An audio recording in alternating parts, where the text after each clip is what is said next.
Hello everyone, अस्मिता tales पर आपका स्वागत है। कैसे हैं आप सब? मैं पूरी उम्मीद करती हूँ आप सब हेल्दी और वेल्दी होंगे। चलिए शुरू करते हैं हमारी कहानी कात्यायनी का अगला भाग। कात्यायनी को समझ नहीं आ रहा था वह क्या करे। अगर बच्चे का सिर पहले आता तो उसके लिए चीज़ें आसान हो जाती, लेकिन यहाँ बच्चे का पैर बाहर निकला था। तभी गौरी की डॉक्टर ने कहा, डॉक्टर कात्यायनी, आप परेशान मत होइए, मैं बस पहुंच ही रही हूँ। आप बाहर किसी को भेज दीजिए ताकि मुझे गौरी तक पहुंचने में वक्त न लगे। हमारे लिए एक एक मिनट कीमती है। उसने दरवाज़ा खोला और कहा, प्रणव भाई साहब, बाहर गौरी की डॉक्टर अंजलि आ रही हैं। आप सीधे उन्हें लेकर यहाँ आ जाइए। कॉम्प्लिकेशन है, बिल्कुल भी वक्त बर्बाद नहीं कर सकते। प्रणव सीधे हवेली के मुख्य दरवाजे की तरफ बढ़ गया। कात्यायनी ने रुद्राक्ष को देखा और कहा, सब ठीक हो जाएगा, बस थोड़ी परेशानी है। उसने वापस दरवाज़ा बंद कर लिया। कौशल्या जी ने मुस्कुराते हुए उस कमरे के दरवाजे को देखा, फिर प्रणव के पीछे चली गई। जैसे ही डॉक्टर अंजलि की कार हवेली के दरवाजे पर रुकी, प्रणव सीधे उसके पास चला गया। डॉक्टर अंजलि एक नर्स के साथ बाहर निकली। प्रणव ने कहा, आप मेरे साथ चलिए, मुझे कात्यायनी ने भेजा है। जैसे ही वो दरवाजे से अंदर आने लगी, कौशल्या चौहान वहाँ खड़ी थी। उन्होंने कहा, हमारी इजाज़त के बगैर कोई अंदर नहीं जाएगा। प्रणव ने कहा, काकी साहब, पहले ही आप बहुत कुछ कर चुकी हैं। हमने कुछ नहीं कहा, लेकिन हमारे धैर्य की परीक्षा न लें। कहीं ऐसा न हो कि हम भूल जाएं आप बड़ी हैं। कौशल्या जी ने उसे देखते हुए कहा, प्रणव, अब तुम हमारी आज्ञा का उल्लंघन करोगे। प्रणव ने 2 गहरी सांस ली, फिर किनारे दीवार पर लगी एक तलवार निकाल सीधे उसकी तरफ घुमा दिया। कौशल्या जी 2 कदम पीछे हो गई। भारती वहां आते हुए बोली, यह क्या कर रहे हैं आप देवर साहब? प्रणव ने चिल्लाते हुए कहा, सालों पहले भी आपने ऐसा कुछ किया था। तब भले ही हम कुछ नहीं कर पाए थे, लेकिन हम गौरी भाभी के साथ वो नहीं होने देंगे जो वृंदा काकी के साथ आपने किया था। चलिए डॉक्टर। वह सीधे गौरी के कमरे के बाहर आया। रुद्राक्ष ने दरवाजे पर दस्तक दे दी थी। डॉक्टर अंजलि अंदर आई और अपने तजुर्बे और सूझबूझ से उन्होंने गौरी और उसके बच्चे दोनों की जान बचा ली। गौरी ने एक बेटी को जन्म दिया था। जैसे ही उसके रोने की आवाज़ बाहर प्रणव और रुद्राक्ष तक पहुंची, दोनों मुस्कुरा उठे। कुछ वक्त के बाद गौरी को डॉक्टर ने चेक कर लिया था और वह बिस्तर से टेक लगाकर बैठी थी। कात्यायनी ने बच्चे को अपनी गोद में ले रखा था। उसने उसे गौरी की गोद में देते हुए कहा, मुबारक हो गौरी, आपको बेटी हुई है। गौरी ने मुस्कुराते हुए कहा, हम हमेशा से बेटी ही चाहते थे। तभी डॉक्टर अंजलि ने पूछा, तो क्या नाम सोचा है आपने अपनी बेटी का?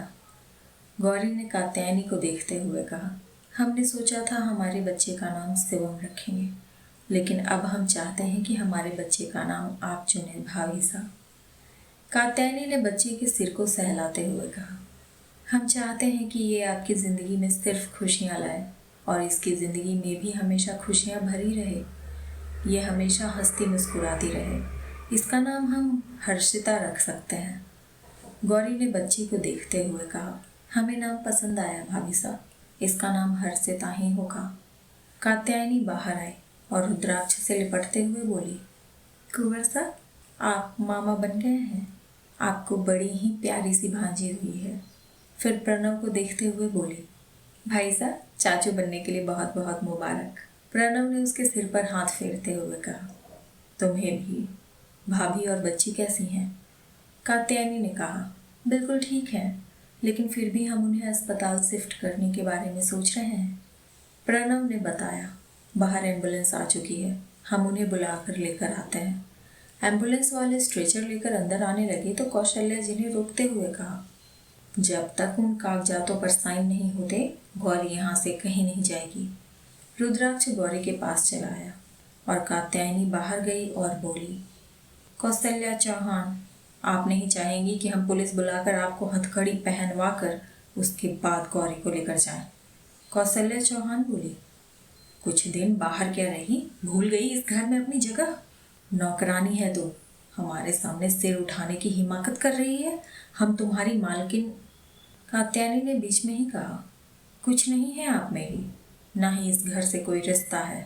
हम यहाँ गौरी को लेने आए हैं और उसे लेकर ही जाएंगे। आप या कोई भी हमें रोक नहीं सकता।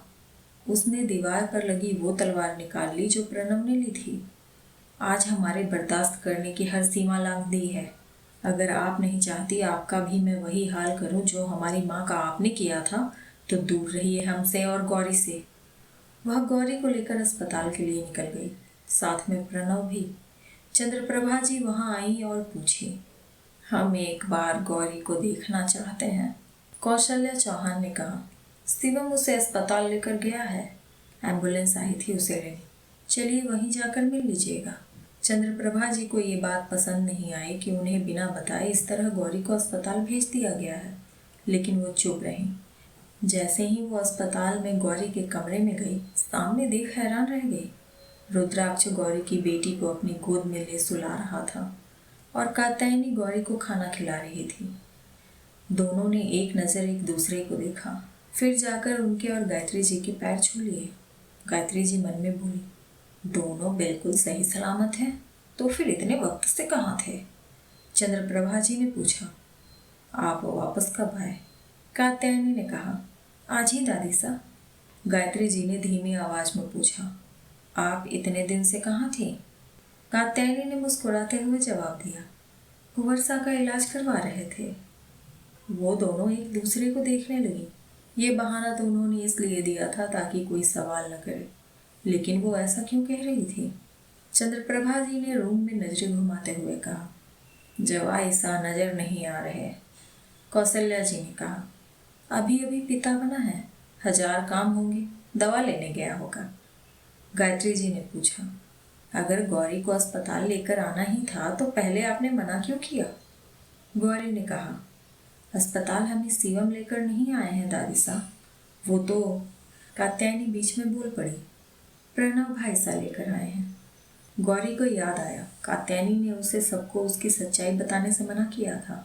वो बोली, दादी साहब, शिवम और मासा ने तो हमें मरने के लिए छोड़ दिया था।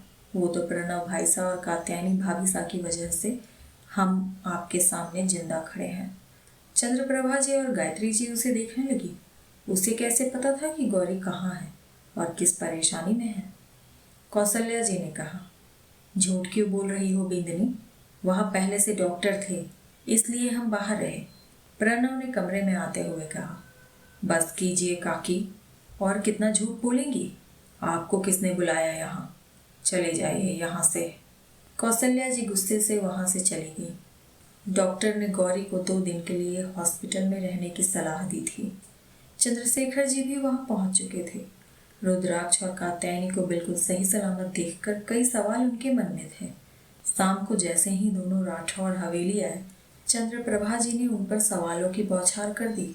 उन्होंने पूछा, जब आप बिल्कुल ठीक थे और यहाँ आ सकते थे तो इतने दिन तक हमें परेशान क्यों किया? आप हवेली वापस क्यों नहीं आई? कात्यायनी ने कहा, गलती हमारी नहीं है दादी साहब, कुछ लुटेरों ने हमें घेर लिया था।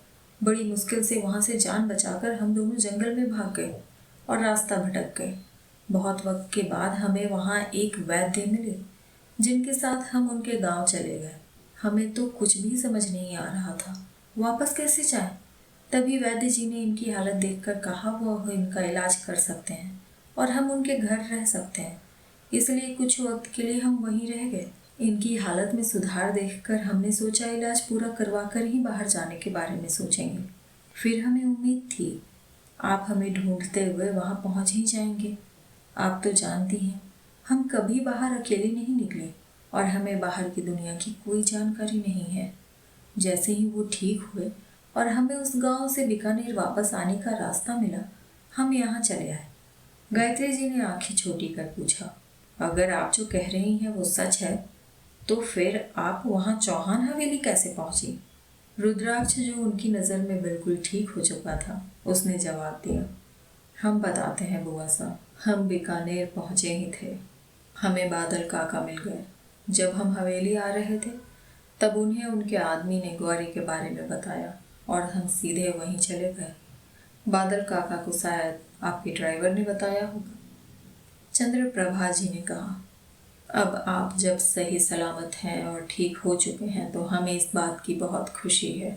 आप दोनों जाकर अपने कमरे में आराम कीजिए। वो अपने कमरे में चली गई। देविका ने कात्यायनी को गले लगाते हुए कहा, हम बहुत खुश हैं, खासकर छोटे कुंवर सा ठीक हो गया उसके लिए। आप दोनों आराम करें, हम इनके साथ गौरी के पास जाते हैं। दोनों अपने कमरे में आए। रुद्राक्ष ने बिस्तर पर बैठते हुए कहा, कहानियाँ अच्छी बना लेती हैं आप।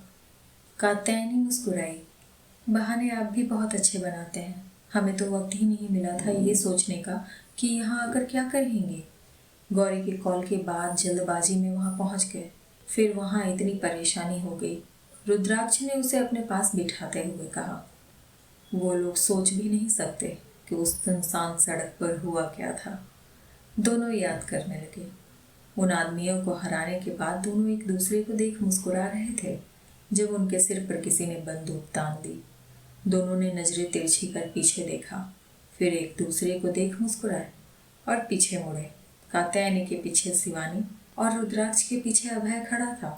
शिवानी ने दोनों पर गन तानते हुए कहा, प्लान के हिसाब से आप दोनों को गायब होना है। बिना गन के गायब होना सीन को सूट नहीं करेगा। अभय ने आगे कहा, अगर अपनी सलामती चाहते हो तो जो हम कह रहे हैं वैसा करें, वरना जान से हाथ भी धोना पड़ सकता है। तभी अनिकेत की आवाज़ आई, अगर आप दोनों के डायलॉग ख़त्म हो गए हो तो काम पर लगे।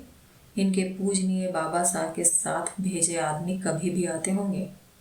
सागर ने उसके पीछे खड़ी कार से निकलते हुए कहा, उन्हें आने में वक्त लगेगा। इस जंगल में मैकेनिक ढूंढना आसान थोड़े ही है। फिर कब कहाँ क्या मिल जाए किसको पता। वो उन सबका इंतजाम कर चुका था। रुद्राक्ष ने सबको देखते हुए पूछा, जब आप सब यहाँ पहुँच चुके थे तो हमारी मदद क्यों नहीं की इन सबको ठिकाने लगाने में। अभय ने उसके कंधे पर कोहनी टिकाते हुए कहा, आप दोनों को लड़ते हुए देखकर बड़ा अच्छा लग रहा था। हम अपना मजा खराब नहीं करना चाहते थे। वैसे भी ऐसा एक्शन सीन लाइव देखने का मौका बहुत कम ही मिलता है। सागर बोला, आप यहाँ आइए भाभी साहब, बाकी काम अभय भाई सा करवा लेंगे। रुद्राक्ष कात्यायनी का हाथ पकड़ उस कार में चला गया। शिवानी अनिकेत के साथ दूसरी कार में चली गई। अभय ने कहा, सब काम चोर हैं एक नंबर के। 2 जीप आकर रुकी, उसमें से करीब 10 आदमी बाहर निकले और उन सारे आदमियों को एक गाड़ी में डालने लगे। कुछ ही वक्त में उस जगह को देखकर कोई भी यही कहता कि लूटपाट हुई थी और उसमें वो दोनों वहां से भाग गए और कहीं खो गए। वर्तमान समय, कात्यायनी मुस्कुराई, इतने वक्त से हम वृंदावन में रह रहे थे पर किसी को कानो कान खबर नहीं हुई। अगर आज गौरी ने अचानक इस तरह कॉल नहीं किया होता तो हम शायद 1 साल बाद ही वापस आते, वो भी पूरी तैयारी से। रुद्राक्ष ने कहा, सब कुछ हमारे हिसाब से चल रहा था, लेकिन हमने कभी नहीं सोचा था शिवम गौरी के साथ इस तरह पेश आएगा। लगता है अब उनसे भी हिसाब करने का वक्त आ गया है। कात्यायनी उसके कंधे पर सर रखते हुए बोली, उस परिवार से हमारा बहुत पुराना हिसाब पूरा करना है हमें। आप ये हम पर छोड़ दें। अब हम यहाँ आ गए हैं तो हमें और भी सावधान रहने की ज़रूरत होगी। फिर हमें अभी तक सबके खिलाफ सबूत नहीं मिले हैं जिससे हम उन्हें सजा दिलवा सकें। रुद्राक्ष ने कुछ सोचकर कहा, शायद बाहर रहकर हमें कुछ मिलता भी नहीं, हमें यहीं रहकर कुछ करना होगा। प्रणव हॉस्पिटल से चौहान हवेली वापस आया तो वसुंधरा जी ने कहा, प्रणव, क्या ज़रूरत थी जीजी से जवान लड़ाने की तुम्हें? और ये क्या सुना हमने, तुमने उन्हें तलवार दिखाई? प्रणव उन्हें देख मुस्कुराया, मेरी चुगली कर दी उन्होंने और आप उनका साथ दे रही हैं। आपको एक बार भी ये नहीं लगा कि जो वो भाभी सा के साथ कर रही थी वो कितना गलत था? उनकी और उनके बच्चे की जान खतरे में जा सकती थी। सुदर्शन जी ने कहा, प्रणव, वो उनकी बहू है, वो जैसे चाहे उनके साथ पेश आ सकते हैं। प्रणव ने गुस्से से कहा, बहू है, गुलाम नहीं। अच्छा हुआ कात्यायनी ने हमें बुला लिया और एक अनहोनी होने से बच गया, वरना वही होता जो सालों पहले हुआ था। वसुंधरा जी ने कहा, ये मत भूलो प्रणव, तब जीजी के साथ गलत हुआ था। अपने ही पति को दूसरी औरत को घर में लाते देखना और उस औरत के साथ एक बच्चा भी हो तो एक पत्नी पर क्या बीतती है तुम नहीं समझोगे। प्रणव मुस्कुराया, हाँ, तब नहीं समझे थे, लेकिन अब समझ आता है। गलत वृंदा काकी के साथ भी हुआ था, वो भी सबसे ज्यादा। पहले काका ने उनके साथ बदसलूकी की, फिर उनकी माँ के जाने के बाद वो अकेली हो गई इस दुनिया में। वो मजबूर थी इस हवेली में रहने के लिए।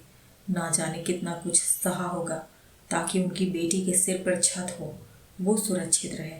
फिर काकी सा के अत्याचार सब चुप रहकर सह गई वो भी एक औरत थी आपकी तरह, दर्द से तड़प रही थी, लेकिन आपने छोड़ दिया। आखिर में वो इस दुनिया से चली गई। उसके बाद कात्यायनी के साथ भी बुरा व्यवहार रहा उनका। वो तो किस्मत को थोड़ी दया आ गई उन पर, जो रुद्राक्ष सा ठीक हो गए, वरना इस घर ने उसे शिवम भाई सा की गलतियों की सजा भुगतने वहां भेजा था। आनंदिता ने वहां आते हुए पूछा, वो पागल ठीक हो गया? प्रणव ने कहा, वो पागल नहीं थे, बस बीमार थे। अब ठीक हो चुके हैं। हम इस बात के लिए बहुत खुश हैं। आखिर में कात्यायनी को वो खुशी मिल गई जिसकी वो हकदार है। सुदर्शन जी ने कहा, हम जानते हैं तुम्हारी बात सही है, लेकिन अगर हम लोगों ने उस वक्त भाभी सा का साथ नहीं दिया होता तो वो इस घर में नहीं रह पाती। भाभी सा हमारा परिवार थी, इसलिए हमने उनका साथ दिया। उनके लिए हमारे दिल में इज्जत है, इसलिए तुम्हारी बदतमीजी हम बर्दाश्त नहीं करेंगे। प्रणव ने कहा, जुल्म करना जितना बड़ा गुनाह है, उसे देखकर उसे इग्नोर करना भी उतना ही बड़ा गुनाह है। उसके बड़े भाई देवेश ने कहा, प्रणव, तुम्हारे व्यवहार से काकी साहब बहुत दुखी हुई है, इसलिए तुम्हें उनसे माफ़ी मांगनी चाहिए। प्रणव ने सीधे कहा, आप जो कहें भाई साहब। हम जानते हैं हमने कोई गलती नहीं की और इसलिए हम माफ़ी भी नहीं मांगेंगे। तभी उसके मुंह पर एक जोरदार मुक्का पड़ा। सामने शिवम खड़ा था। उसने कहा, तुम्हारी हिम्मत कैसे हुई प्रणव, हमारी माँ की बेइज्जती करने की? प्रणव ने अपने गाल को छूते हुए कहा, आपने जो किया उससे तो बहुत कम ही किया है हमने भाई साहब। आप अभी भी चुप रहेंगे, है ना बाबा साहब? अब हम इस घर में नहीं रह सकते। हम अभी इस घर को छोड़कर जा रहे हैं। शिवम उसका कॉलर पकड़ बोला, जहाँ जाना है जाओ, लेकिन पहले माँ से माफ़ी मांगो। प्रणव ने अपना कॉलर छुड़ाते हुए कहा, हम पहले ही कह चुके हैं, आप जैसे इंसान से हमारा कोई रिश्ता नहीं है। वसुंधरा जी ने परेशान हो कहा, कहाँ जाओगे प्रणव? प्रणव ने कहा, नौकरी ढूंढ ली है हमने, हम अपना खर्च खुद उठा सकते हैं। वह अपने कमरे में गया और अपना सारा सामान पैक कर वहाँ से निकल गया। वह कात्यायनी से मिलने राठौर हवेली आया और बोला, हम मुंबई जा रहे हैं, हमें वहाँ नौकरी मिल गई है। अब चौहान परिवार से हमारा कोई रिश्ता नहीं है। हमने सोचा तुम्हें सामने से ये बताएं, इसलिए मिलने चले आए। रुद्राक्ष ने कहा, किसी भी चीज़ की ज़रूरत हो तो हमें कहिएगा, हमें अपना परिवार ही समझिए।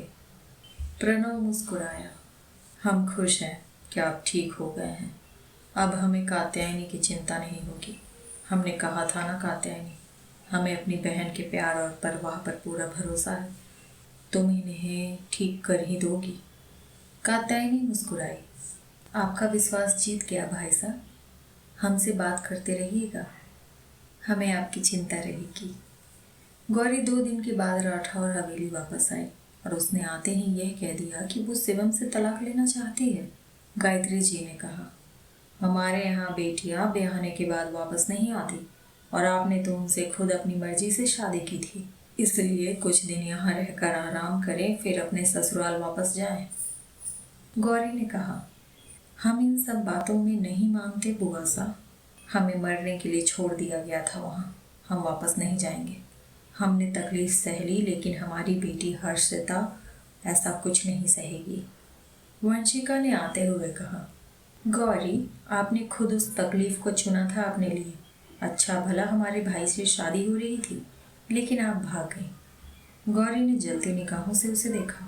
भाभी साहब, आप कुछ ना कहें तो बेहतर होगा। आपने शिवम से कहा ना कि वंश जब यहाँ आया था तो रात भर हमारे कमरे में था और हमारे अंदर जो बच्चा था वो वंश का है। मोहिनी जी हैरानी से वंशिका को देखने लगी। वंशिका, तुमने हमारी बेटी की जिंदगी में आग लगाने के लिए इतना बड़ा झूठ बोला?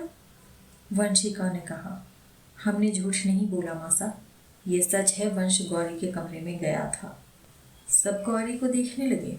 वो बोली, आधा सच। वंश चोरी चुपके बालकनी के रास्ते हमारे कमरे में घुसा था, लेकिन बाबा सा ने जो अंगरक्षक हमारे लिए रखे थे उन्होंने उसे पकड़ लिया और अपने साथ ले गए। फिर उसकी वो हालत की जो होनी चाहिए थी। वो पिता नहीं बन सकता, ना ही अब किसी लड़की को हाथ लगाने के काबिल है। जिस मर्दानगी का घमंड लेकर उसने हमारे साथ बदतमीजी करने की सोची थी, वो ही अब खत्म हो चुका है। ये सब जानते हुए भी वंशिका भाभी ने ज्योति दी की शादी उससे करवा दी। वंशिका की आंखों में गुस्से से आंसू भर आए। वही मोहिनी जी सोच में पड़ गई। ऐसा कुछ हुआ था तो इन्होंने हमें क्यों नहीं बताया? ऊपर खड़े रुद्राक्ष और कात्यायनी ये सब सुनकर मुस्कुरा उठे। रुद्राक्ष बोला, हमें नहीं पता था, गौरी को ये मालूम है। वंशिका ने कहा, ऐसा कुछ नहीं है, झूठ मत बोलो गौरी, हमारा भाई बिल्कुल ठीक है। तभी गायत्री जी ने कहा, वंशिका, तुम्हें हमारी बेटी की जिंदगी बर्बाद करने का हक किसने दिया? ज्योति ने कहा हमसे। कैसे वंश ने सिर्फ बहाने बनाए और आज तक उसे पत्नी होने का कोई हक नहीं दिया। और तो और अब उसे सच्चाई पता चली तो उस पर हाथ उठा दिया। हमने समाज की वजह से उसे इस रिश्ते को निभाने को कहा। हमें कहाँ पता था वो इतना गिरा हुआ आदमी है। चंद्रप्रभा जी ने आते हुए कहा, ये क्या शोर मचा रखा है आप लोगों ने? मोहिनी जी और गायत्री जी ने उनको सारी बात बताई। उन्होंने कहा, हम इस बारे में बाद में बात करेंगे, अभी गौरी को आराम की जरूरत है। गायत्री जी ने कहा, अम्मा, आप इस बात को कैसे जाने दे सकती हैं? अगर ज्योति अपने ससुराल में है तो गौरी को भी जाना होगा। तभी सीढ़ियों पर खड़े रुद्राक्ष की आवाज आई, गौरी कहीं नहीं जाएगी। अगर वो तलाक लेना चाहती है तो हम उसके साथ हैं। आप फिक्र ना करें, हम खुद आपके लिए वकील का इंतजाम करते हैं। अगले ही दिन गौरी ने शिवम और कौशल्या पर दहेज उत्पीड़न का केस कर दिया और पुलिस ने उन्हें गिरफ्तार भी कर लिया। उस जमीन के लिए उन्होंने उसे बहुत परेशान किया था, यहाँ तक कि उसकी बेटी की जान तक खतरे में डाल दी थी। वो उन्हें माफ नहीं कर सकती थी। बलवंत चौहान वहां आकर माफी मांगते हुए बोले, बेदने, घर की बात है, घर में सुलझा ले। इस तरह अगर कोर्ट कचहरी तक बात पहुंचेगी तो आपका और शिवम का रिश्ता कभी भी सुधर नहीं पाएगा। तभी रुद्राक्ष ने वहां आते हुए कहा, रिश्ता सुधारने की जरूरत भी नहीं है। हम अपनी बहन को उस आदमी के पास वापस नहीं भेजेंगे जिसने उसे मरने के लिए छोड़ दिया था। और ये केस भी हम वापस नहीं लेने वाले। केस झूठा नहीं है। शिवम ने गौरी को मिले जमीन को हासिल करने के लिए उसके साथ गलत किया था। क्या पता उसे पहले से पता था जमीन गौरी के नाम है और उसने उसी के लिए गौरी से करीबी बढ़ाई होगी। गौरी सोच में पड़ गई। क्या सच में शिवम को हमसे कभी प्यार नहीं था? उन्होंने हमसे दोस्ती भी इसलिए की थी ताकि दादा सा के दिए उस जमीन को हासिल कर सके। वो सारे वादे, उनकी बातें सब झूठ थी। अगर प्यार होता तो वो हमसे वंश के बारे में पूछते, यूं हमें इग्नोर नहीं करते। गायत्री जी ने चंद्रप्रभा जी से कहा, मासा, आप कुछ कर क्यों नहीं रही? इस तरह रुद्राक्ष घर में आते ही अपनी मनमानी करने लगा है। चंद्रप्रभा जी ने कहा, इस वक्त उनके खिलाफ जाने का कोई फायदा नहीं है। अच्छा होगा हम शांत रहें। कात्यायनी कौशल्या चौहान से मिलने पुलिस स्टेशन गई।